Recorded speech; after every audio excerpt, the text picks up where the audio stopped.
Vamos a utilizar este espacio para definir conceptos. Estos conceptos tienen que quedar claros y son conceptos vecinos. Cuando uno dice conceptos vecinos, lo puede decir en dos sentidos, en un sentido fonológico o en un sentido semántico. En este caso, la vecindad de estos conceptos es semántica. Por lo tanto, es un poco más complejo tratar de separar todo lo que tienen superpuesto. Estos conceptos son claves para lo que sigue del curso, entonces hay que tenerlos bien asentados. Vamos a empezar por emoción. Una emoción se define por su corta duración. No hay emociones de larga duración. ¿A qué le llamamos corta duración? Hasta los 2 minutos. Una emoción es un cambio que provoca alteraciones en distintas partes del sistema nervioso. Las emociones pueden ser definidas en función de 3 vectores. Esto es sencillo. El primer vector es la valencia. La valencia se extiende desde un extremo positivo a un extremo negativo. Por lo tanto, toda emoción es un cambio repentino que impacta en el sistema nervioso y que tiene un extremo positivo y un extremo negativo. En este espacio de 3 dimensiones vamos a agregar ahora otra dimensión que es el arousal. Arousal significa nivel de activación.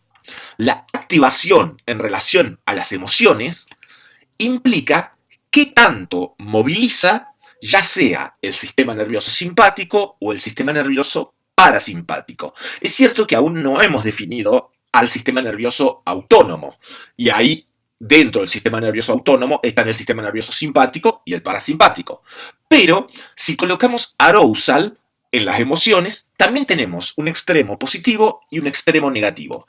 ¿Qué es un arousal de extremo positivo? Es una extrema activación, es decir, aumenta la frecuencia cardíaca, aumenta la conductancia galvánica de la piel, es decir, la piel se vuelve un transportador de electricidad mejor conductor, y luego también cambia el ritmo respiratorio y se producen otras modificaciones en los órganos del sistema simpático.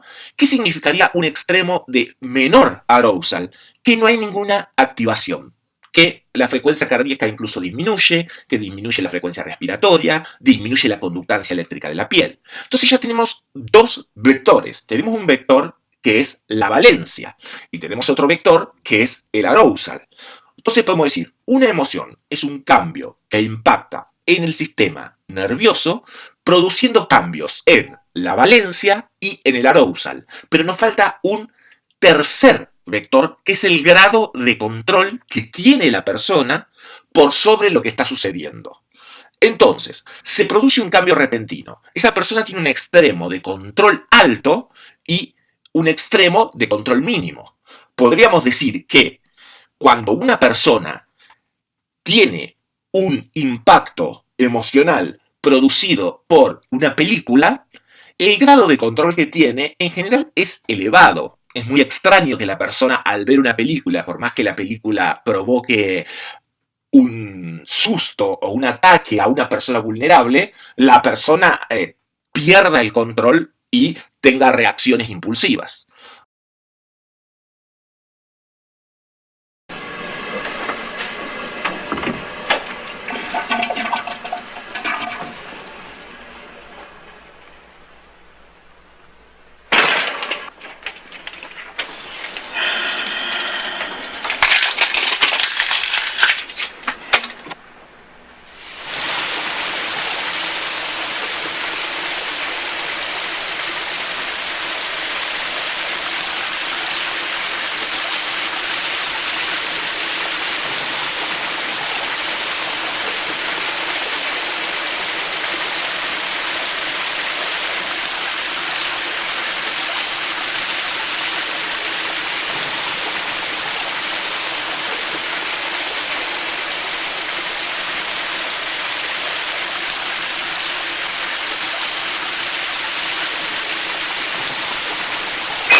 Por el contrario, cuando la persona está atravesando una sucesión de frustraciones, vamos a contextualizar en esta época, bancarias o monetarias, y se le agrega una, es posible que esa nueva frustración desencadene un estado de ira tal que el control sea mínimo y la persona emita impulsos verbales, imita incluso impulsos conductuales, motores, cognitivos, que no puede controlar.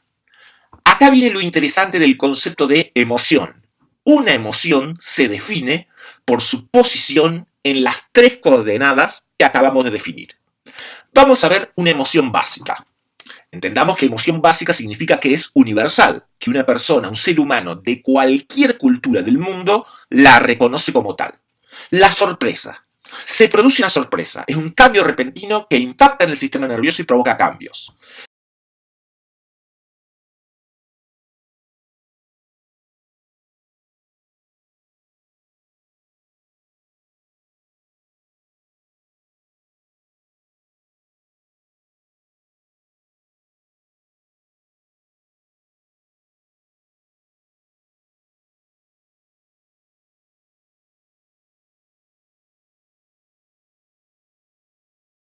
¿Cuál es el grado de control frente a una sorpresa? Vamos a establecer un ejemplo concreto. Una persona abre la puerta y en la vereda tiene un coche nuevo. Es un regalo, le han regalado un coche. Bien, la persona tiene un grado de control moderado frente a esto. Es decir, no va a llegar a algo impulsivo, es decir, no pierde totalmente el control, pero tampoco tiene un control elevado. Es posible que esta sorpresa de tener un coche en su vereda, un coche que anhelaba, le produzca un estallido de lágrimas. Es decir, que se controla medianamente. La sorpresa, en este caso, tiene una valencia positiva. Es agradable para la persona, lo cual no quiere decir que no haya sorpresas negativas, pero estamos centrándonos en un ejemplo porque las emociones son siempre específicas. Cuando uno dice específicas, quiere decir que tienen un contenido, que tienen coordenadas en el espacio y en el tiempo con agentes humanos. Entonces estamos definiendo que en este caso la sorpresa tiene un grado de control moderado y una valencia positiva. Ahora vamos al arousal. ¿Qué nivel de activación le provoca a la persona? Y probablemente esta sorpresa le provoque un grado de arousal entre elevado y moderado. Es decir, es posible que se le incremente la frecuencia cardíaca, pero hay ciertos aspectos del arousal, como la sudoración, el lagrimeo, las secreciones glandulares, la secreción por estrés, no van a ocurrir. Entonces es de moderado a elevado. Las emociones tienen entonces este rasgo. Son cambios fásicos en el sistema nervioso. Por fásicos entendemos que son a corto plazo. Si fueran a largo plazo, diríamos que son cambios tónicos. Tónico significa a largo plazo. Fásico a corto plazo. Y ahí podemos ir adelantando una distinción. Un estado de ánimo es fásico o es tónico. Es tónico. Es a largo plazo un estado de ánimo. Podemos hablar de un estado de ánimo al menos pasado transcurridas 4 semanas. En cambio, hablamos de emociones transcurridos 120 hasta 180 segundos de cambios en el sistema nervioso.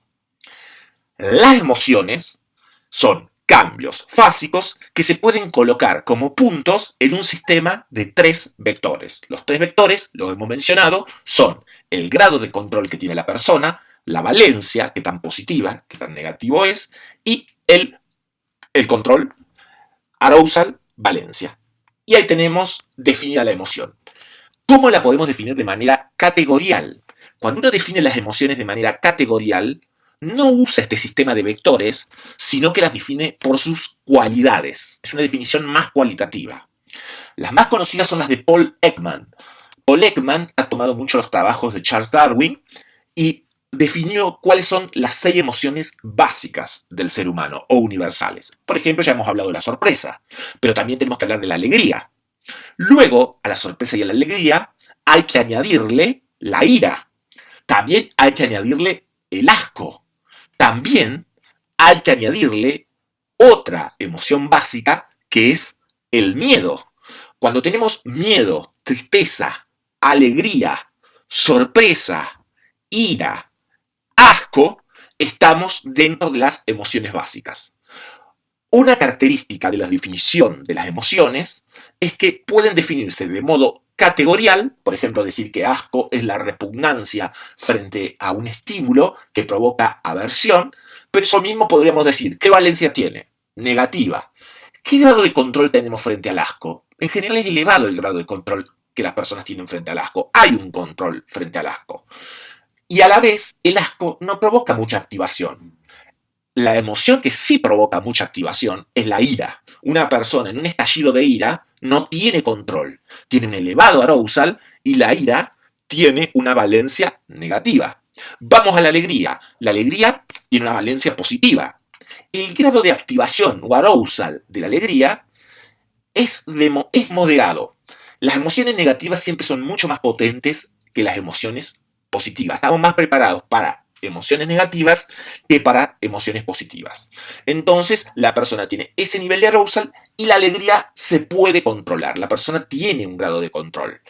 En ese caso, obviamente, hay que remitirnos a las coordenadas específicas de cuál es la alegría puntual en ese momento, en esa persona y en ese espacio, en esas coordenadas espaciotemporales que integran nudos de personas. Entonces las emociones se pueden definir de un modo vectorial y de un modo categorial.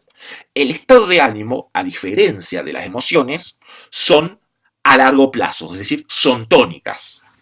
Pero entre el estado de ánimo y las emociones hay un vínculo muy interesante que vamos a trabajar, que es la regulación de las emociones. Es decir, de qué manera, qué estrategias se implementan para regular emociones. ¿Qué significa regular emociones? Significa que los seres humanos son capaces de, ante el impacto que provocan las emociones en el sistema nervioso, iniciar un proceso de amplificación, disminución o focalización de ese impacto emocional. Una estrategia muy conocida de regulación emocional es la supresión.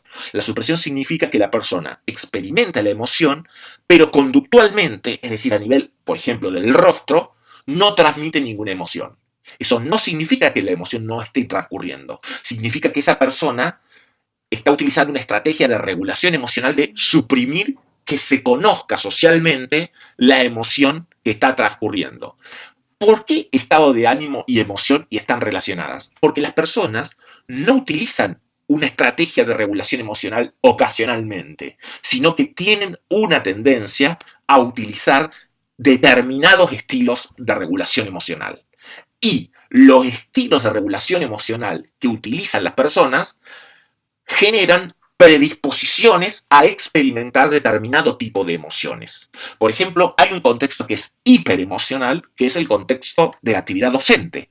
Los docentes viven en un contexto hiperemocional porque continuamente están expuestos a cambios en el sistema nervioso por impactos. Un niño puede estallar en llantos, puede venir un padre indignado, puede recibir el llamado de un director, un colega puede iniciar un proyecto con él que le dé mucha iniciativa.